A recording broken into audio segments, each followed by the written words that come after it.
নানা সমস্যায় জর্জরিত রাঙ্গামাটি জেনারেল হাসপাতাল। সিট না পেয়ে বাধ্য হয়ে ফ্লোরে ও বারান্দায় থেকে চিকিৎসা সেবা নিচ্ছেন ধারণ ক্ষমতার 2 থেকে 3 গুণ বেশি মানুষ। ভর্তি হওয়া রোগীদের চিকিৎসা সেবা ও খাবার দিতে বেগ পেতে হচ্ছে কর্তৃপক্ষকে। শিশু গাইনি ওয়ার্ডেও ভোগান্তি পোহাতে হচ্ছে মা ও শিশুদের। রাঙ্গামাটি থেকে মনসুর আহমেদের পাঠানো তথ্য ভিডিওচিত্রে রিপোর্ট করছেন রাজীব আহমেদ। রাঙ্গামাটি জেনারেল হাসপাতালে চিকিৎসা নিতে আসার রোগীরা জানান, হাসপাতালে ভর্তি হয়ে সিট না পেয়ে অনেককেই ফ্লোরে থাকতে হচ্ছে। হাসপাতাল জুড়ে নোংরা পরিবেশ ও অপরিচ্ছন্ন টয়লেট নিয়েও অভিযোগ রয়েছে। নেই উন্নত অ্যাম্বুলেন্স সার্ভিস। শুধু আমার একটা ক্যাপসুল দিয়েছে আজকে সকালবেলা ডিস্ট্রিক্টের, আর কিছু দেয় নাই। পরীক্ষা দিয়েছে 2টা করার জন্য, পরীক্ষাগুলো করাই নিয়ে আসছি। এখন ডাক্তারের কোনো নেই। ডাক্তার বলছে সিটের অভাব, এখানে মানে সিট নেই।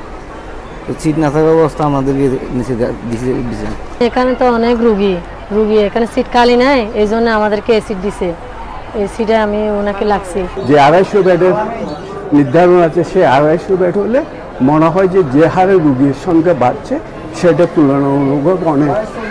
হাসপাতালের ধারণ ক্ষমতার চেয়ে বেশি রোগী ভর্তি থাকায় বর্তমান জনবল ও কাঠামো দিয়ে রোগীর চিকিৎসা দিতে গিয়ে হিমশিম খেতে হচ্ছে বলছেন সিভিল সার্জন।